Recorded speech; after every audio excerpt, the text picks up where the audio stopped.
Hi guys, welcome to Cric Chat Venkatesh. So వరుసగా fourth win for team India. Netherlands మీద 17 runs తేడాతో గెలిచారు. 17 runs, చిన్న మార్జిన్. అంత కన్విన్సింగ్ విక్టరీ కూడా కాదు. యాక్చువల్లీ మన బ్యాటింగ్ చూస్తుంటే 15 ఓవర్స్ వరకు చాలా భయం వేసింది. 15 ఓవర్స్ తర్వాత మన స్కోరు 118 మాత్రమే, 118. సో ఆ లెక్కన లాస్ట్ 5 ఓవర్స్లో నేను నా క్యాలిక్యులేషన్ చేశాను. 50 రన్స్ కొట్టినా కూడా 168 అయ్యేది. అది విన్నింగ్ స్కోర్ అవుతుందా అని నాకు కొంచెం డౌట్ వచ్చేసింది. So it was dicey moment. కానీ లాస్ట్ 5 ఓవర్స్లో మనకి 75 రన్స్ వచ్చి thanks to Shivam Dube and Hardik Pandya. దానివల్ల 193 మన వాళ్ళు బోర్డు మీద పెట్టగలిగారు. That was enough actually. But Netherlands మంచి ఫైట్ ఇచ్చారు. బాగానే వాళ్ళు అందరూ స్టార్ట్స్ వచ్చినాయి, 20s 30s చేశారు. ఒక 6 బ్యాట్స్మెన్ 20 దాటారు. అండ్ ఒక 4 మంచి స్ట్రైక్ రేట్తో ఆడారు. కొన్ని రివర్స్ స్కూప్స్ కొట్టారు. వాళ్ళు కూడా మంచి ప్రయత్నం చేశారు. బట్ ఇండియా అంత కన్విన్సింగ్ అనిపించలేదేమో అనిపించింది. కానీ ఒకటే ఏంటంటే మనకి ఒక్కొక్క మ్యాచ్కి ఒక్కొక్క హీరో ఎమర్జీ కావడం చూసాం. సో ఇషాన్ కిషన్ ఒక ఫ్రీక్ డిస్మిస్సల్ అవుట్ అయినా సరే Shivam Dube was the hero of this victory. Shivam Dube అద్భుతమైన 66 of just 31 balls, 4 4, 6 massive sixers కొట్టాడు అతను. Six hitting ability of Shivam Dube అది మనని గట్టెక్కిచ్చిందని చెప్పాలి. సో ఇండియా బట్ ఏంటంటే ఎవరో ఒకరు కాకపోతే ఒకరు రెస్క్యూ చేస్తున్నారు. బౌలింగ్లో కూడా Varun Chakravarthy was exceptional. Bumrah was having great రిథమ్లో కనిపించాడు బుమ్రా. హర్షదీప్ ఓకే. మిగతా బౌలర్స్ వాషింగ్టన్ సుందర్ తీసుకొచ్చారు. వాషింగ్టన్ సుందర్ అంత ఎఫెక్టివ్ అనిపించలేదు. మన పార్ట్ టైమర్స్ కూడా అంత కొంచెం రన్స్ లీక్ చేశారు. బట్ ఓవరాల్గా ఇండియా విల్ టేక్ ఇట్. ఎందుకంటే ఎక్కడ కూడా మన పట్టు సడనట్టుగా అనిపించలేదు. మళ్ళీ మా ఫస్ట్ 10 ఓవర్స్ 15 ఓవర్స్ వరకు మాత్రం అట్లా అనిపించింది. బట్ వీ నో దట్ ఏదో ఒక పాయింట్లో మన వాళ్ళు గేర్లు మారుస్తారు, ఒక పార్ స్కోర్ తీసుకొస్తారు అనుకున్నాం. ఇండియా టాస్ గెలిచి ముందుగా బ్యాటింగ్ తీసుకున్నారు. ఇది నాకు కొంచెం ఆశ్చర్యం అనిపించింది. ఎందుకంటే 4th టైం ప్రతిసారి ఎందుకు బ్యాటింగ్ చేయాలి? ఒకసారి చేంజింగ్ చేస్తే కూడా బాగుంటుంది కదా. డ్యూ ఉంటుంది, కొంచెం డ్యూ ఉంది అని చెప్పి డ్యూ కూడా ఎక్కువేం లేదు. అంటే డ్యూ ఫ్యాక్టర్ ఉన్నప్పుడు కూడా మన బౌలర్స్ ఎలా బౌలింగ్ చేద్దాం టెస్ట్ చేద్దాం అంటున్నారు. ఈ టెస్ట్లో ఏ అవసరం లేదు కదా. మీరు చేజింగ్ కూడా ఒకసారి టెస్ట్ చేసుకోవాలి. చేజింగ్లో కూడా టెస్ట్ చేసుకోవాలి. అన్ని ఫస్ట్ బ్యాటింగ్ చేస్తే ఎట్లా? ఓకే, ఎనీవే మార్పులు course Harshdeep came for Kuldeep. Surprisingly Washington సుందర్ని తీసుకొచ్చారు. అంటే సూపర్ 8 ముందు అతను కూడా టెస్ట్ చేస్తున్నారు. అక్షర్ పటేల్ని కూర్చోబెట్టారు. ఇది నాకు నచ్చలేదు. Akshar Patel was our hero in the last world cup. అతని క్యామియో ఇన్నింగ్స్ ఇక్కడ కూడా అతని బ్యాటింగ్ కాస్త ముందుగా పంపించి అతని బ్యాటింగ్ ప్రాక్టీస్ ఇచ్చుంటే బాగుంది. బ్యాటింగ్ బాగా చేయట్లేదు, బౌలింగ్ ప్రమాణం చేస్తున్నాడు. సో అతనికి వాషింగ్టన్ సుందర్ని ట్రై చేద్దాం అనుకుంటారు. సరే, అతను తీసుకొచ్చారు. And Abhishek Sharma horror continue అవుతుంది. Hattrick of ducks. అన్ఫార్చునేట్ ఏంటంటే అదే రకమైన బాల్, సిమిలర్ సల్మాన్ అలీ ఆగా ఎలాంటి బాల్ వేసాడో, just short of length, turn అవ్వకుండా అది ఆఫ్ బ్రేక్ అని అనుకున్నాడు. అతను టర్న్ అవ్వకుండా it came with the arm. అందులో ఇక్కడ ఆర్యన్ దత్ టాల్ బౌలర్, 6'2" ఎంతో ఉన్నాడు అతను హైట్. కానీ ఆ టాల్ బౌలర్ వేసే బాల్ కూడా అక్కడ ఈ పిచ్లో బౌన్స్ లేదు. బౌన్స్ లేకపోవడం ఏంటంటే అది it still manage to hit the top of the, అంత షార్ట్ ఆఫ్ లెంత్ పడి కూడా top of the leg stump. So చాలా ఫ్రీ. అంటే అతను కొంచెం ప్రతిసారి కొంచెం టైం తీసుకుని ఒక సింగిల్స్ తీసుకుని, అంటే బాల్ బ్యాట్ మీదకి వచ్చి ఒక 3-4 సార్లు ఒక సింగిల్స్ తీసుకుని, అంటే ఈ రకమైన ఫామ్లో ఉన్నాడు కాబట్టి. కానీ అతని బ్యాట్ స్వింగ్ అలా కంటిన్యూ అవుతూనే ఉంటుంది. సో వరుసగా 3వ డక్. ఏం పెద్ద అంత వరి అవ్వచ్చు, కానీ అదే అనిపించింది. ఎందుకు అతని ఎక్స్ప్రెషన్ చూస్తే కూడా బాధని. ఎందుకంటే ఫస్ట్ వరల్డ్ కప్ ఆడుతున్నాడు అతను. మరి ఆడిన 3 ఇన్నింగ్స్లో డక్స్ అంటే కొంచెం అతను నైట్ నిద్ర పట్టదు, అతని ఫ్యాన్స్ కూడా నిద్ర పట్టదు. అతను he has made a wonderful reputation. మన ఫ్యాన్స్ అనే కాదు, ఓవరాల్గా అతనికి చాలా మంచి రెప్యుటేషన్ ఏర్పడింది అతనికి. ఆ రెప్యుటేషన్ ఒకసారి బౌలర్స్ కూడా అతని మీద బాగా వర్కౌట్ చేస్తారు, బాగా కంప్యూటర్ అనాలిసిస్ చేస్తారు. So similar ball, similar dismissal. ఈసారి ఆర్యన్ దత్ బౌలింగ్లో అతను అవుట్ అయిపోయాడు ఫస్ట్ ఓవర్లోనే. Sensational start. But Tilak Varma ఈసారి కొంచెం ఇంటెంట్ చూపిస్తూ అగ్రెసివ్గా ఆడే ప్రయత్నం చేశాడు. ఇంటెంట్ స్టార్టింగ్లో చూపించాడు, మళ్ళీ తర్వాత చూపించలేదు. అండ్ ఇషాన్ కిషన్ ఉన్న కాసేపు అదరగొట్టి 8 బాల్స్లో అతను 13-14 రన్స్ చేశాడు. 18 రన్స్ చేసినట్టున్నాడు. Yeah, and I was in very good mode. కానీ అతను కూడా ఫ్రీకిష్ డిస్మిసల్. ఇది ఆర్యన్ దత్ బౌలింగ్లో బాల్ ఏంటంటే అతను థైప్యాడ్కి తగిలింది, కొంచెం ఎక్స్ట్రా బౌన్స్ అయినట్టుగా ఉంది. థైప్యాడ్కి తగిలింది, తగిలి మళ్ళీ అతని చేతికి తగిలి స్టంప్స్కి వెళ్ళింది. Freak dismissal, but dismissal all the same. So Ishan Kishan ఇద్దరు పవర్ ప్లేలో ఓడిపోయారు ఓపెనర్స్. దాంతో కొంచెం పవర్ ప్లేలో మనకి 51 రన్స్ వచ్చాయి for the loss of 2 wickets. Suryakumar and Tilak Varma మళ్ళీ కొంచెం స్ట్రగుల్ అయ్యారు. ఇద్దరు కలిసి 4.5 ఓవర్లో 30 రన్స్ యాడ్ చేశారు. అది కంటిన్యూ అయింది. And Tilak Varma first 3 మ్యాచెస్లో 25 each, ప్రతి మ్యాచ్లో 25 చేశాడు. ఇక్కడ కూడా స్టార్టింగ్లో కాస్త ఫాస్ట్గా ఆడి ఒక 6 కొట్టి ఒక 4 కొట్టి బాగానే స్టార్ట్ చేశాడు. ఆ ఇంటెంట్ చూపించాడు.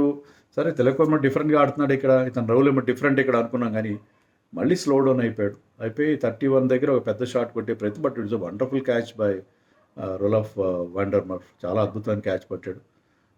క్యాచ్కి అవుట్ అయిపోయాడు. బట్ 31 విత్ 114 అంత స్ట్రైక్ రేట్, అది కొంచెం మనని ఇబ్బంది పెడుతుంది. Tilak Varma style of play అతను కొంచెం డిఫరెంట్గా ఆడాలేమో బహుశా, పూర్తిగా యాంకర్ రోల్ని అంత సీరియస్గా తీసుకోకుండా. అండ్ సూర్యకుమార్ కూడా మరి ఒక పెద్ద షాట్ కొట్టే ప్రయత్నం, సూర్యకుమార్ కూడా అవుట్ అయిపోయాడు. సూర్యకుమార్ కూడా 30, it's a good score of course. But Shivam Dube batted beautifully. కాస్త స్లోగా స్టార్ట్ అయిన ఒక్కసారి అతను జూలు విదిలించుకుని 6లు కొట్టడం మొదలుపెట్టాడంటే అతను పెద్దగా ఫుట్ వర్క్ ఇచ్చాడు, but he has got long reach. Footwork ఇచ్చేయకుండా బాల్ రీచ్ కాగలదు, ఎందుకంటే ఈ స్టాల్ మ్యాన్ రీచ్ అవుతాడు. ఆ పవర్ ఉంది అతని దగ్గర, మంచి బ్రూట్ పవర్ ఉంది. ఆ పవర్తో అతను కొట్టే 6లు అంటే వన్ హీ హిట్స్ ఈ స్టేస్ హిట్. సో అది అతనికి ఉన్న ప్రత్యేకత. సో అతను కొట్టే ఆ భారీ షాట్లు అవి నిజంగా 6 6లు కొట్టాడు. సో అది ఇప్పుడు ఏంటంటే గతంలో అతనికి షార్ట్ బాల్ వేసి ఇబ్బంది పెట్టారు, ఇక్కడ ట్రై చేశారు. షార్ట్ బాల్ వేసినప్పుడు అతను బాగా పుల్ షాట్ కూడా బాగా, షార్ట్ బాల్కి అంత ఇబ్బంది పడట్లేదు. సో శివం దుబే ఈ వరల్డ్ కప్లో చాలా మంచి పర్ఫార్మెన్స్ ఇస్తున్నాడు. ఈ వరల్డ్ కప్లో, లాస్ట్ వరల్డ్ కప్లో కూడా చిన్న లిటిల్ కంట్రిబ్యూషన్స్ ఉన్నాయి అతను, ముఖ్యంగా ఫైనల్లో కూడా. సో ఏషియా కప్ ఫైనల్లో కూడా మంచి contribution. Shivam Dube always been అంటే అతను ఎప్పుడు పక్క వాద్యగాడు, అంటే he is always second fiddle. కానీ ఇక్కడ he's taken the lead, he is the hero and deservingly man of the match కూడా. అతను 66 విత్ 212 అంత strike rate, that was a wonderful innings. So అది that save the blushes for India ఖచ్చితంగా. And Hardik Pandya కూడా starting ఒక 6 కొట్టినా తర్వాత కొంచెం స్లో డౌన్ అయ్యాడు. అతను ఈ was not getting his time, trying to hit it too hard, కుదరట్లేదు. కానీ లాస్ట్లో మళ్ళీ ఒక 2 6లు కొట్టి ఈ scored 30 with good strike rate, 150 ఎంతో స్ట్రైక్ రేట్తో 30 కొట్టి. సో వాళ్ళిద్దరి మధ్య పార్ట్నర్షిప్, నేను చెప్పినట్టు లాస్ట్ 5 ఓవర్స్లో మనకి 75 రన్స్ వచ్చాయి. అండ్ రింకు కూడా శివం అవుట్ అయిన తర్వాత లాస్ట్ ఓవర్లో రింకు వచ్చి ఒక 6 కొట్టాడు. సో సెకండ్ బాల్ 6 కొట్టగల ఎబిలిటీ అతనికి ఉంది. సో లాస్ట్ ఓవర్లో వచ్చి సెకండ్ బాల్కి ఒక 6 కొట్టాడు, అంటే ఆ ఫినిషింగ్ టచ్ ఇవ్వగల ఆ ఎబిలిటీ రింకు మరొకసారి ప్రూవ్ చేసుకున్నాడు. ఫీల్డింగ్ గురించి చెప్పాను, ఫీల్డింగ్ ఎప్పుడు కూడా బ్రహ్మాండంగా ఫీల్డింగ్ చేస్తాడు. ఎక్కడ చూసినా రింకునే కనిపిస్తాడు. Taken a catch and he was ground fielding, ఆ కవరేజ్ కూడా అద్భుతంగా ఉంది. సో ఇండియా 193 బోర్డు మీద పెట్టారు. 193 సరిపోద్ది అనుకుంటే సరే వాళ్ళు బాగానే స్టార్ట్ చేశారు innings. And Bumrah bowled beautifully, Bumrah getting yorkers, but Max O'Dowd is the first man to get out.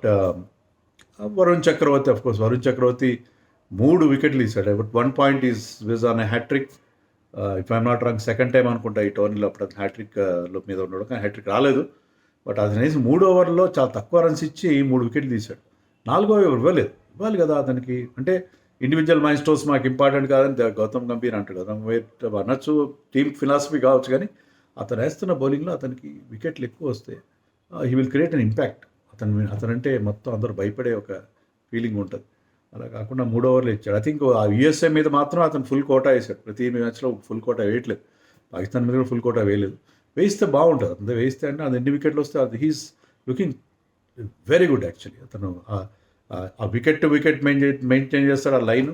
If you miss you will hit. So మీరు మిస్ అయిన తర్వాత అది మీ స్టంప్స్ ఎగిరిపోతుంది. సో అలాంటి ఇలాతే ఎల్బిడబ్ల్యూనే అవుతారు. సో అంత accurate bowling and always on the money and quickish through the air కూడా అతను. సో ఆ వేరియేషన్స్ ఉండనే ఉంటాయి. So Varun Chakravarthy and Bumrah look very good. Akshdeep was okay, but Washington went for runs, 36 runs ఇచ్చాడు 4 ఓవర్స్లో. Hardik Pandya was expensive, Shivam Dube was expensive. 2 వికెట్లు వచ్చి Shivam Dube. Comedy ఏంటంటే last over Shivam Dube 20th ఓవర్లో 2 క్యాచ్లు డ్రాప్ అయినాయి. హార్దిక్ పాండ్యా రింకు ఒక మిస్అండర్స్టాండింగ్ ఒకటి, తర్వాత షో మన తిలక్ వర్మ ఎప్పుడు డ్రాప్ చేయడు catch, straight forward chance Tilak Varma drop చేశాడు. But third catch Washington good catch, అంతమంది బౌండరీ లైన్ మీద వాషింగ్టన్ మంచి క్యాచ్ పట్టాడు. ఇంకోటి ఏంటంటే అభిషేక్ శర్మకి ఏది కలిసి రావట్లేదు, అది స్లిప్లో ఫీల్డింగ్ చేస్తుంటే అది న్యాచురల్ సైడ్ లెఫ్ట్ హ్యాండ్ సైడ్లో single hand catch, not a very easy chance, కానీ పట్టుకుండాల్సిన అది మునివేళ్ళకి తగిలి వెళ్ళిపోయింది. ఏది కలిసి రావట్లేదు, అతనికి ఓవర్ బౌలింగ్ కూడా ఇచ్చాడు సూర్యకుమార్. ఒక వికెట్ వస్తేనే అతనికి కాన్ఫిడెన్స్ వస్తుంది, దాంట్లో 10 runs ఇచ్చాడు తప్ప వికెట్ రాలేదు. Anyway Abhishek will come back to form. I don't have any worry about this thing. అతను కొంచెం అతను స్టైల్ మార్చుకోవాలి, కొంచెం స్టార్టింగ్లో కాస్త జాగ్రత్తగా ఆడి తర్వాత he should go for that big hitting అని అనిపిస్తుంది. సో ఓవరాల్గా ఇండియా ఓకే. బౌలింగ్లో కూడా నాకు అంత అనిపించలేదు. పిచ్లో ఏంటంటే బౌన్స్ లేదు, బాల్ స్కిడ్ అవుతుంది, పెద్ద గ్రిప్ అవ్వట్లేదు. వాళ్ళు ఆ స్లోయర్ వన్స్ చాలా బాగా యూజ్ చేశారు. స్పిన్నర్స్ బాగా బౌలింగ్ వేశారు. Course Aryan Dutt just 19 runs in 2 wickets. Openers ఇద్దరు అవుట్ చేసి మరొకసారి స్పిన్నర్స్ మన ఇబ్బంది పెట్టడం చూసాం మనం. మిగతా spin Ackermann initially bowled well, తర్వాత వెంట్ ఫర్ రన్స్. వ్యాండర్బర్గ్ ఒకటే ఓవర్ వేసాడు, went for runs. Left handers ఉండేసరికి వ్యాండర్బర్గ్కి బౌలింగ్ ఇవ్వలేదు.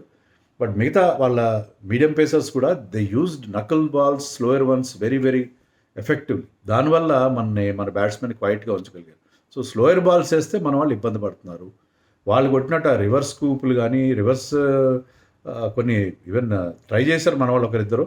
బట్ ఓవరాల్గా ఆ ఇన్నోవేటివ్ షాట్స్ కానీ, ఆ అగ్రెషన్ కానీ, ఆ ఇంటెంట్ కానీ చూపించట్లా. స్లోయర్ బాల్స్కి దొరికిపోతున్నారు మన వాళ్ళు. ఇది కొంచెం ఇబ్బందికరంగా అనిపిస్తుంది. బట్ ఓవరాల్గా మ్యాచ్ గెలిచేశారు, no problem. But I think అంత డామినేట్ అయితే చేయలేకపోయారు అన్నది మాత్రం నిజం.